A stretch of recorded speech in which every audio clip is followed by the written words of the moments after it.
My name is Lena Torres, and I'm 30 years old. There's a specific tone people use when they're about to change your life but want to sound gentle about it, a soft prelude before the blade. That's how Ethan said my name that night. Lena, can we talk? It was already after dinner. The air smelled like rain-soaked pavement, and the leftover wine on the counter had gone warm. I remember thinking the candle was burning unevenly, one side collapsing faster than the other. That's how it started, something small, collapsing quietly. Ethan Park, 31, my fiancé for 8 months and boyfriend for 3 years before that, sat across from me at our kitchen table. His laptop bag was still by the door. He hadn't even taken off his shoes. He leaned forward, elbows on the table, eyes rehearsed and calm. "I think we need a break," he said. "You're too emotionally attached. I need space to breathe." There it was, the tone. Not angry, just final. I laughed, a tiny sound that felt misplaced. "Too attached? We're engaged, Ethan, that's kind of the point." He sighed like I'd proven him right. "You're not hearing me. I need to find myself again before we take another step. I feel suffocated." The word suffocated hung between us like a bad smell. I looked at the man I'd spent 3 years with, the one who once said he wanted to grow old watching me forget where I left my glasses, and thought, how quickly people rewrite their love stories. "Is there someone else?" I asked. My voice didn't tremble. I made sure of it. He hesitated, just long enough for me to know. Then, "No. This is about me." "It's never about them. Not really." I nodded slowly. "Okay. If space is what you need, you've got it." For a moment he looked surprised, like he expected me to beg or cry or ask how long. But I didn't. I just stared at the uneven candle flame until it guttered out. He mumbled something about staying at Lucas's place for a while, his old friend from college, conveniently the cousin of his ex, Jasmine Lee. He said it casually, as if the name had no weight. Maybe he thought I wouldn't notice. He packed a small bag that night, folded shirts, toothbrush, camera gear. The ring he'd given me stayed on the counter next to a half-drunk glass of wine. When the door closed behind him, the apartment exhaled in his absence. The fridge hummed. Rain started tapping the window, and I just sat there, staring at the ring and the empty chair, feeling like I'd been demoted from someone's life without notice. I didn't sleep much that night. I replayed every conversation from the past month, his sudden late-night editing sessions, the gym bag that smelled like perfume that wasn't mine, the way he'd started saying I instead of we. But denial is a seductive thing. It tells you, maybe you're overthinking. Maybe he really does just need space. By morning, my rational brain had built a neat little story around his words. I told myself we were just burned out. Two creative people trying to find rhythm again. I even texted him, "Take the time you need." He replied with a single heart emoji. That was it. 3 years condensed into a red shape, smaller than my thumbprint. Later that day, I sat at the kitchen counter with his tablet. I wasn't snooping, not yet. We shared a digital calendar, and I had a dentist appointment to reschedule. When I opened the app, an unfamiliar notification popped up. Booking confirmation, Coral Reef Resort, Playa Escondida, 2 guests, King Suite. My heart didn't even race. It just stopped, politely, like it was waiting for permission to start again. I clicked it. The confirmation page loaded slowly, as if it, too, was reluctant to show me the truth. Guests: Ethan Park and Jasmine Lee. Dates: this Friday, 10 days away. Note: can't wait for paradise with my favorite people. It wasn't the message that gutted me. It was the emoji. The same one he'd sent me. Copy-pasted affection. I scrolled further. There was a group booking code linked to a private travel page. Curiosity or cruelty, I'm not sure which, made me click it. 8 names appeared, 4 couples, all confirmed. Photos had already been uploaded from what looked like a pre-trip party. Fairy lights, cocktails, laughter. Ethan in the corner, drink in hand. Jasmine leaning in close, the kind of closeness that used to be mine. Her hand rested on his chest in one photo. The caption, "Practice run for paradise." I didn't cry. Not then. My body had too much self-respect for that kind of surrender. I just stared at the photo until the tablet dimmed, showing my reflection instead of theirs. I looked calm, eerily so. For the next hour, I moved like someone following stage directions. Screenshotted everything. The booking confirmation, the group page, every photo, every caption. I sent them all to my phone, then placed the tablet back exactly where he'd left it. The city outside my window was still gray, rain still falling. Somewhere out there, Ethan was probably explaining to someone that I'd agreed to the break, that he needed time to think. I made coffee, the bitter kind, the kind you drink not for comfort, but to remind yourself you're still here. And as I sipped it, I thought, if he wants a break so badly, I'll give him one he won't forget. That night, I pulled out my old suitcase, the one I'd used the first time we moved in together.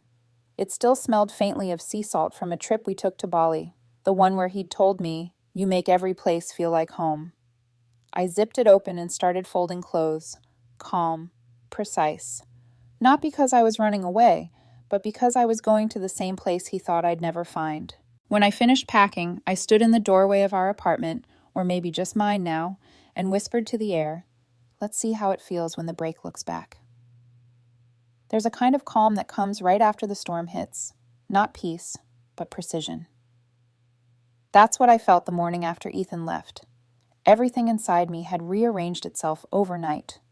Grief had turned into something sharper, colder, like glass catching sunlight. I opened my laptop and searched for Coral Reef Resort, Playa Escondida. The same resort from his email. White sand, infinity pools, couples massages with ocean views. The perfect getaway for lovers, the site boasted. I almost laughed. Lovers, how generous. I clicked book a room. When the form asked for arrival dates, I matched Ethan's exactly. Then I upgraded the room. Ocean view, top floor, breakfast included. Paid in full under Lena Torres. My hands didn't shake once. When the confirmation email hit my inbox, I sat back in the chair and whispered, "Let's see what paradise looks like up close." The next day, I went to the bank. Ethan and I shared a savings account, money we'd been putting aside for the wedding. $18,000 total. I withdrew 9, my half. No arguments, no guilt. The teller smiled as she handed me the slip, oblivious to how many pieces of my life fit between those numbers. From there, I stopped by the wedding venue. The planner recognized me. "Ms. Torres, how are you and Ethan?" I lied so smoothly I almost believed it. "He's great, thank you. We're just finalizing some details. Could you remind me of the cancellation policy?" Her smile dimmed. "Oh, if you cancel more than 30 days before the date, you'll get a full refund minus the deposit." I thanked her, took her card, and left. Outside, the sunlight felt like a dare. I wasn't heartbroken, not yet. Just tired of playing the part of someone who didn't know. That night, I met my best friend Ivy at a small rooftop bar near my office. The city glittered below us, pretending everything made sense. She listened without interrupting as I told her everything. The break, the iPad, the photos, the resort. When I finished, she stared at me for a long time before saying, "You're not thinking of going there, right?" "I am," I said. "Lena," she sighed, dragging my name like a warning. "You don't heal by watching him break you twice." "I'm not going there to break," I said quietly. "I'm going to see. Once I see it, I'll be done." Ivy looked at me, her expression softening. "You sound calm. That's what scares me." "I am calm," I said. "Calm is what comes after you stop pretending." We sat in silence after that, the kind only best friends can survive. When we finally said goodbye, she hugged me tight and whispered, "Just promise me you'll come back whole." "I will," I said. "Just not the same." The flight was booked for Friday morning. Thursday night, I stood by the window of my apartment, suitcase packed, passport on the counter. The city lights shimmered on the glass, and for the first time in weeks, my reflection didn't look like someone waiting to be chosen. I poured myself a glass of wine and scrolled through Ethan's old texts. Good morning, beautiful. Can't wait to see you. You're my safe place. Each one read like a line from a movie that never made it past the first draft. I deleted the entire thread. The next morning, I boarded the flight. Window seat, middle of the plane. The couple next to me fell asleep holding hands. I looked at them and wondered if one of them was already planning an escape in their head. Somewhere over the Pacific, I thought about how I'd always been the understanding one, the patient one, the woman who gives space and forgives easily.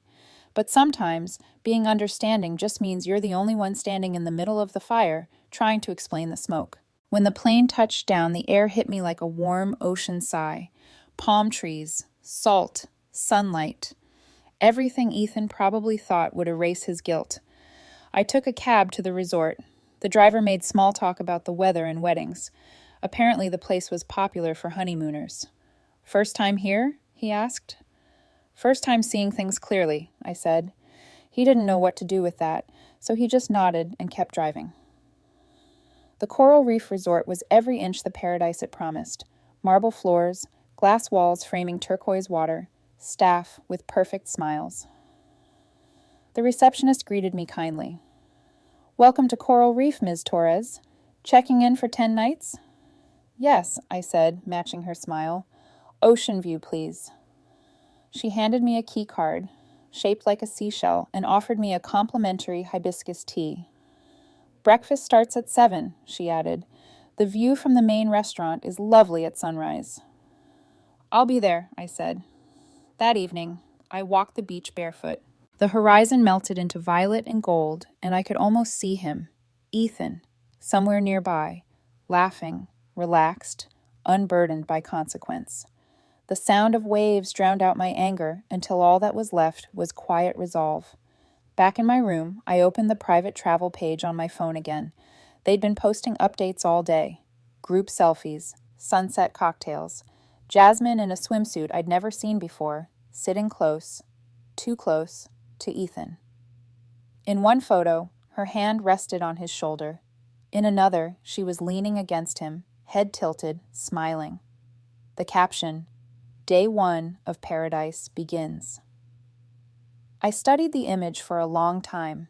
Then I saved it, not out of obsession, but as evidence. Proof that I hadn't imagined any of this. When I turned off the lights, I left the curtains open. The moonlight pooled on the bedsheets, pale and indifferent. I set my alarm for 6:30 a.m. My clothes were already laid out. Soft linen, neutral colors, a pair of sunglasses that made me look like someone with nothing to lose. I whispered into the dark, let's see how he likes being seen. The clock glowed 12:01. The waves kept breathing against the shore, and for the first time since Ethan said break, I slept without dreaming of him. At 6:45 a.m., the world was still deciding whether to wake up. The resort was quiet, the kind of quiet that only exists between luxury and guilt. Palm trees stood motionless in the breeze, and the sea looked like glass. I wore a white sundress and sunglasses, the color of surrender. I wasn't nervous. Not anymore. There's a calm that comes from walking straight into a fire you've already memorized. The Seashell Cafe was open air, facing the ocean. Tables lined the deck in perfect symmetry. Couples in matching robes, waiters carrying fruit platters and mimosas. I chose a seat in the back corner with a full view of the entrance. Ordered black coffee, no sugar. At 7:14, they arrived. 8 of them. Laughing, sun-kissed already, like they'd rehearsed this scene. Ethan was easy to spot. Tall, camera slung across his chest, tan deepened just enough to look effortless. His arm around Jasmine Lee, who wore a yellow sundress patterned with small white orchids. I recognized it immediately. I'd picked it out for her last birthday, back when she was still my friend. My throat went dry, but my expression didn't move. I took a sip of coffee, watching them settle at a long table near the window. Ethan kissed Jasmine's temple as she adjusted her hair. The motion was slow, practiced, tender. The same way he used to kiss me before we crossed the street. The sound around them blurred. Laughter, plates clinking, the sea whispering its old rhythm. I checked my phone, more to steady my breathing than to check the time. Then I stood up. Every step across the deck sounded too soft for what I was about to do. When Ethan looked up and saw me, it was like the world glitched. His smile froze mid-laugh. His hand dropped from Jasmine's shoulder. Color drained from his face so fast I almost pitied him. Almost. "Good morning," I said. My voice was calm, pleasant, almost friendly. "Beautiful day, isn't it?" The table fell silent. 8 faces turned toward me, confusion spreading like a slow ripple. Jasmine's eyes widened. The glass in her hand trembled just slightly. Ethan blinked twice, searching for an explanation. "Lena, what are you—" I smiled. "Coincidence, right? I had no idea you'd be here. What are the odds?" I turned to Jasmine. "You look lovely. That dress suits you. I used to have good taste." Someone at the table muttered, "Wait, what's happening?" No one answered. Ethan tried again, his voice unsteady. "Lena, can we maybe talk somewhere private?" "Sure," I said, still smiling. "But before that, maybe you could introduce me to everyone?" I turned toward the group, calm and collected. "I'm Lena, Ethan's fiancé." I let the word hang. Fiancé. The sound of it sliced through the air. Jessica, Jasmine's best friend, gasped. A guy next to her muttered something under his breath. Jasmine's knuckles whitened around her glass. I pulled my phone from my bag and swiped through the photos I'd saved. "Funny story," I said softly. When Ethan asked for a break, he told me it was to find himself. Turns out he found a group vacation instead. I held up the screen, just long enough for them to see the photo. Jasmine's hand on Ethan's chest, the caption, "Practice run for paradise." The silence that followed was almost beautiful. Somewhere, a spoon clattered to the floor. Ethan stood up. "Lena, stop. You're making a scene." I tilted my head. "Am I? Because from what I see, you already made one 10 days ago." His jaw flexed. I saw the panic in his eyes. Not guilt, not yet, just fear of being caught. "Let's go somewhere else," he said again, quieter this time, "please." I glanced at Jasmine. "You're welcome to come too, Jasmine. It's only fair." She didn't move, didn't blink, just stared at the table as if staring hard enough might erase me. Finally, I nodded. "Fine, let's talk." I turned and walked toward the beach, not waiting to see if he'd follow. But he did, of course he did. The sand was warm under my bare feet. The ocean hissed softly, like it already knew what I was about to say. Ethan caught up a few steps behind me, out of breath, eyes darting around to make sure no one was watching. "Lena, what the hell was that?" "That," I said, "was honesty. Something you seem allergic to." He rubbed the back of his neck, the way he always did when cornered. "Look, it's not what you think. Jasmine's she's going through some things. She needed to get away. This trip was—" "Therapy?" I asked. "Couples therapy, maybe?"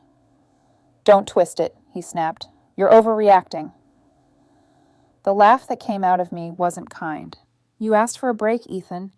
You said you needed space, so I gave it to you. I just didn't realize space came with a +1 and beachfront service." He stared at me, jaw tightening. "You went through my stuff, didn't you? My tablet? You had no right." "Right," I said. "Because privacy matters more than fidelity." He looked away, silent. I stepped closer, low voice steady. "You want to know the real reason I came here? It wasn't to beg you back. It wasn't to fight. I came to see the truth in daylight, and now I have." He tried one last time, his voice trembling just slightly. "It wasn't serious with her. I didn't know how to end things with you without feeling like the bad guy." I stared at him for a long time, the waves crawling around our ankles. "You don't get to choose how clean your betrayal looks." Then I said it, the one sentence that untangled every knot. When you said I was too attached, you were right. I was attached to someone who never intended to stay." He swallowed hard, eyes glossy with something that looked like regret, but came too late. I turned away. "We're done, Ethan. Completely. I've already moved my half of the savings. I'll cancel the venue when I get home. You have 1 week to get your things out of the apartment." He reached for me, and I stepped back. "Don't," I said softly. "You already touched someone else." I walked away before he could answer. Behind me, the ocean kept whispering, erasing our footprints as fast as we made them. I didn't cry that morning, not even later. Instead, I changed into a swimsuit, put on my sunglasses, and spent the rest of the day by the pool. From my chair, I could see them, Ethan's group, at a table across the deck, hushed and tense. Jasmine didn't look at me once. Ethan looked like someone still trying to wake from a nightmare.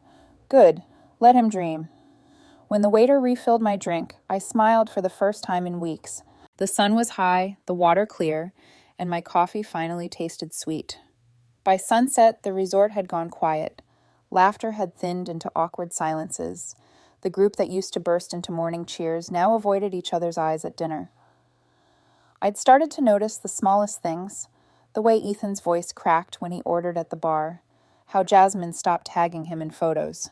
Guilt has a sound. It's the click of a camera that never goes off again. I spent the next 2 days like a ghost that refused to haunt politely. Breakfast alone, swimming until my fingers went pale, ordering room service and eating on the balcony while waves gnawed at the shore below. It wasn't joy, not yet. It was control, something I hadn't felt in months. The third evening, I was sitting by the pool when Jessica approached. She looked like she hadn't slept in days, oversized sunglasses, hair pulled back too tightly, guilt radiating off her like perfume gone sour. "Can I sit?" she asked. I gestured to the stool beside me. "You already did." She winced. "Fair." For a while, we just watched the water. Finally, she said, "I'm sorry." I turned to her. "For what? Booking a group vacation with my fiancé and his ex? Or pretending you didn't know?" Her eyes filled with tears. "Both," she whispered. "I didn't mean for it to go this far. Maya, sorry, Jasmine, told everyone you two had already split, that you were toxic, that you didn't want him anymore." I let the words hang between us like something fragile. "And you believed her?" Jessica swallowed. "I wanted to. She's my friend. She said Ethan was confused and that you were controlling him." I almost laughed. "Controlling him? The man can't even control his own passwords." She blinked. Then, in a smaller voice, "She's been seeing him for 2 months. It started as workouts at the gym, coffee after, then dinners. She said it wasn't cheating because you were distant." I stared out at the pool lights reflecting like broken stars. "You don't have to tell me the storm's coming," I said quietly. "I'm already drenched." Jessica's lip trembled. "Lena, I know it doesn't mean anything now, but I think you deserve better." "I know," I said. "That's why I'm here."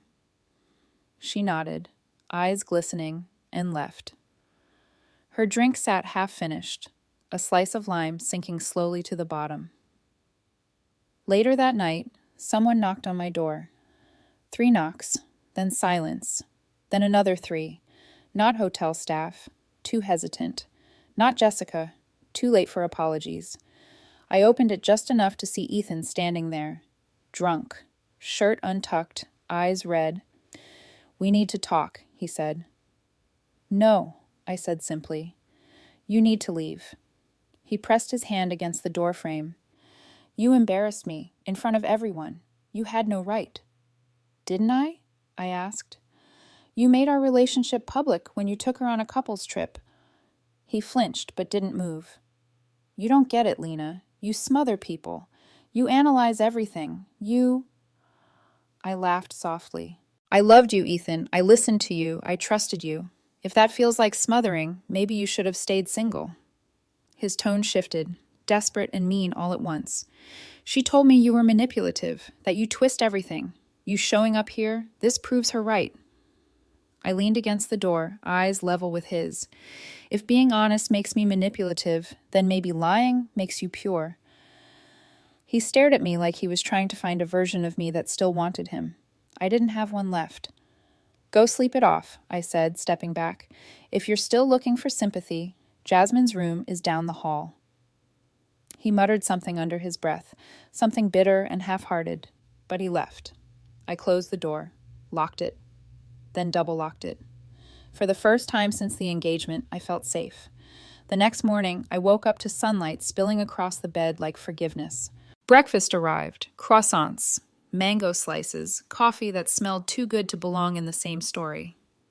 I ate every bite. From the balcony, I saw Ethan and Jasmine arguing near the pool. She gestured wildly. He looked exhausted, and at one point she threw her sunglasses into the sand. It was like watching the ending of a movie I'd already read the spoilers for. By afternoon, his group had thinned. One couple checked out early. Jessica avoided eye contact. Jasmine stayed in her room. And me? I went snorkeling. I let salt water sting my eyes until every leftover version of him blurred away. That night, I called Ivy. The connection was rough, but hearing her voice made the world feel normal again. You did it, didn't you? She said. Yeah, I answered. He saw me. She saw me. Everyone saw me. How do you feel? Like the truth finally stopped whispering. There was a pause. And him? I smiled faintly. He's still looking for a mirror that doesn't tell the truth. Ivy exhaled softly. Then it sounds like you can finally come home. Soon, I said. I just want to see one more sunrise here, for myself this time. At dawn, I stood by the water barefoot. The tide crept in slow and cold, wrapping around my ankles like a reset. Behind me, the resort was waking up. Staff sweeping sand from walkways, tourists stretching, cameras clicking. But for me, time had stopped. I whispered to the horizon, "Thank you for breaking what needed breaking." The sea didn't answer. It didn't have to. Because I already knew. Coming home felt different this time. Airports usually make me anxious. All that waiting, all those people chasing elsewhere. But that morning, as the plane landed and the seatbelt light clicked off, I felt something I hadn't in months. Light. Not happy, not triumphant, just light. I turned on my phone once we hit the gate. 9 missed messages, all from Ethan. The previews said enough. We need to talk. Then, you don't understand. Then, I'm sorry. By the 7th, the tone had changed. Blame, guilt, apology, rage, apology again. A cycle of someone drowning and trying to pull me down with them. I deleted them all before the plane door opened. When I got home, the apartment looked smaller. Maybe it was the silence. Maybe it was the way my eyes refused to lie anymore. The wine glasses we'd bought for our engagement dinner were still in the sink, the ring still on the counter where he'd left it that night. I picked it up. It felt heavy in my palm, not because of the gold, but because of everything it used to mean. Then I opened a small velvet box, dropped the ring inside, and shut it like closing a story. The next morning, I called the wedding venue. "This is Lena Torres," I said. "We need to cancel the reservation." The woman on the phone was kind, efficient. She told me we'd lose the deposit but get the rest refunded. She asked if I wanted to reschedule for a different date. I almost laughed. "No," I said, "we won't be needing it." And then I called the florist, the caterer, the photographer, each conversation cutting one more thread that had tied me to the version of life I'd planned with him. Every refund processed felt like a breath returning to my lungs. Ethan texted again later that day. First, a single line, "Please don't do this." Then paragraphs, excuses, explanations, rewrites of history where he was the victim. I replied once, just once. "Lena, you have until Saturday to pick up your things. After that, they're gone." He called me 5 times in a row. I didn't answer. By the next morning, I'd blocked his number. Friday, he came by with his mom, Jessica, and someone else I didn't recognize. They buzzed my door for 15 minutes straight. I watched from the window upstairs as they argued on the sidewalk, his mother gesturing wildly, Jessica looking like she wanted to sink into the ground. Ethan didn't look up once. He didn't dare. Saturday afternoon, he came back with a small moving truck. By then, I'd already packed all his things, boxes lined up neatly in the hallway, clothes, books, framed photos I couldn't bear to throw out yet. When they loaded the last box, he stood by the curb, looked up at the window, and waited, hoping maybe I'd come down. I didn't. Some goodbyes don't deserve witnesses. That evening, I took the trash out. Inside the dumpster, something glinted, a small paper note wedged between the boxes. My handwriting. The one I'd left him months ago on his birthday. You make ordinary days impossible to forget. He'd thrown it away with the rest. I smiled, not bitterly, just honestly. Perfect, I whispered. That's where it belongs. A week later, I got an email from his mother. It was short, almost formal. I'm sorry for how things ended. I raised him better. Take care of yourself. I replied with 2 words. You too. 3 months passed. I got a promotion at work, started sleeping again, started running again. I went to the gym, the same one Ethan used to go to, and for the first time didn't check over my shoulder. I'd forgotten what silence felt like when it wasn't filled with questions. Then, one afternoon at a coffee shop, I ran into Jessica again. She looked different, calmer, lighter. Maybe guilt has an expiration date after all. She smiled nervously. Lena, can we talk? I hesitated, then nodded. She told me that Ethan and Jasmine had moved in together right after the resort trip, that they'd lasted 6 weeks before it imploded. Apparently, Jessica said, she caught him messaging another woman. It got ugly. She kicked him out. I stirred my coffee slowly. People don't change that fast. Jessica bit her lip. She still talks about you, you know. Says Ethan compared her to you constantly. That she could never measure up. I smiled faintly. She shouldn't try. We were playing different games. Jessica looked at me, eyes soft. You're really okay, aren't you? I am, I said. Finally. We parted with a hug that didn't need forgiveness. 2 weeks later, I got a message from Ethan. Not a call this time, an email, like a stranger. He wrote that he was trying to make peace. Said he'd gotten engaged again, to someone new. Said he hoped I was happy. Said he'd learned from everything that happened. I typed a reply, deleted it. Then typed another. Congratulations. I hope she loves you enough to make you honest. And that was the last time I ever wrote his name. 6 months after the resort, I went back. Not for closure, for curiosity. I booked the same ocean view room, same week, same rising tide. The hostess at the cafe didn't recognize me. I sat at the same table by the window, ordered the same black coffee. The sunlight was the same too, bright, unbothered, but everything else was different. I wasn't hiding behind sunglasses anymore. I wasn't waiting for someone to notice me. Across the deck, a new couple laughed over breakfast. He reached to brush a crumb from her lip, and she smiled, unaware of the small tenderness in it. I didn't envy them. I just hoped they'd do better. I lifted my cup and let the sea breeze fill my lungs. Coffee still bitter, air still salt, but my heart finally quiet. When he said I was too attached, I murmured to myself. He was right. I just needed to remember who to attach to. And with that, I left the cafe, sunlight chasing my shadow down the boardwalk. Not as someone abandoned, but as someone who finally walked away without looking back.